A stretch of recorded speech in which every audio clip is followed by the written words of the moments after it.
We farm a couple thousand acres, corn and soybeans, don't have any livestock. The only livestock we have out here is a dog and 7 cats, and that's plenty. But we've been on this farm, my family's been on this farm since 1910, and so I am the 4th generation, son's the 5th. He joined us 2 years ago out of school. Did you always know you were going to come back to farm?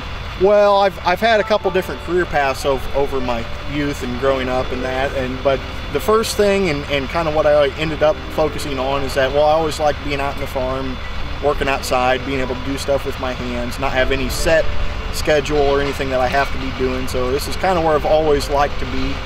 I do a lot of the reconciling the checkbook, you know, making sure everything's up to date and that. And my main purpose right now is getting food out to them when they need it. And sometimes that can mean going from one end of the county to the next. I've always had a co-op philosophy, more of a teamwork type approach, and so farm credit, there's multiple pieces, but farm credit fit right into that approach to things, cooperative type structure, co-owner, we're in this together type of thing. But to just have a better knowledge and more of a willingness to understand some of the seasonality of agriculture through the years, and so that's a real plus for me. Another thing I've utilized a lot with farm credit, and I think it is now much more common than it was in my earlier days, was that I could borrow the money for only the time I needed it, and essentially have that access to cash as my cash flow changed, and my situation may change from plan throughout the year, and so that flexibility I found very valuable.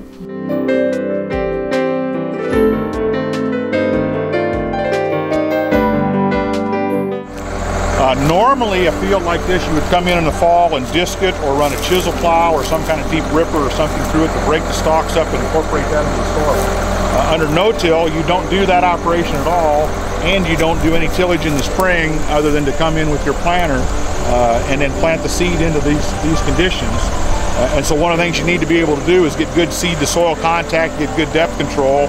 And so in this particular planter case, we've got no-till coulters on here that will help cut the corn stalks and create a little better seed bed right there where we're actually going to place the seed.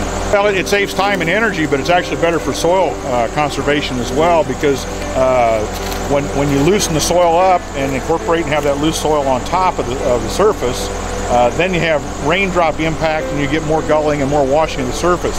This way the stalk, the trash material laying on top of it takes the impact of the raindrops, and it helps protect the soil itself from being dislodged by the rain, and it also slows down the movement of water so you don't get as much washing and gulling. And then obviously it's a real plus for the occasional wind erosion as well. Didn't have much of that this spring, but many years we'll have years where the surface will dry tremendously. A high wind will come along, one of those 30-mile, 35-mile-an-hour windy days, and there'll be big dust clouds blowing off of tilled fields. You don't have that with no-till. We had the corn all done by the end of April last year, but the soybeans, it had been wet, so we didn't have the soybeans in. We were going through a wet period at the same time as we are this year. Unfortunately, this year we've only got 60% of the corn planted at this point in time. We're hopeful to maybe start a little more corn planting tomorrow, but there's rain in the forecast again for the day after tomorrow, so we'll do what we can do and make the best of it. That's a little too wet. Too wet? Yep.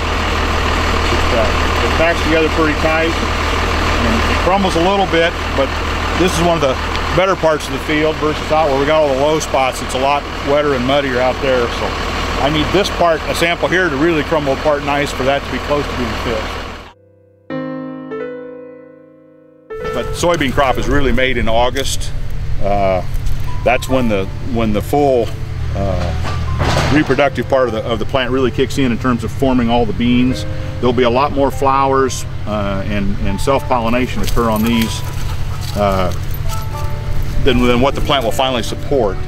It'll end up aborting somewhere around 2/3 or even more of that of the total flowers that are on there. But we're hoping that these beans eventually get some height up into this area to the maybe up chest high, and be loaded with pods. And of course we like to see them podded fairly close together with lots of pods. But August is the month, and the rainfall and conditions during August will really determine how this crop finishes out. Bean, little bean, little bean. It's a flat pod right now, but they're starting to form up in there. This was in the lower third of the plant down there. I think soybeans are more forgiving than corn.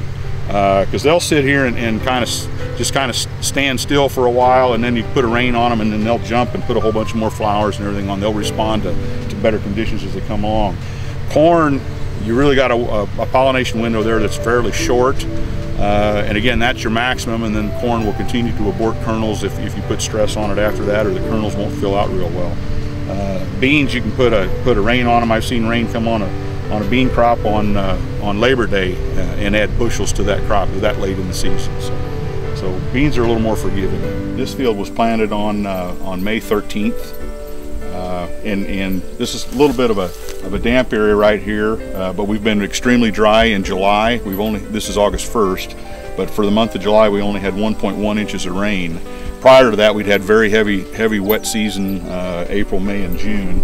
So we don't have the best root system underneath this corn crop. Yeah, farming's fun, and you know, you have a repeat cycle every year, but as you go through the seasons of the year, you're doing different things at different time. It's not repetitive work on a day-to-day basis. There are always different things to be doing, and the crop is changing. I enjoy working outside, and I enjoy being my own boss.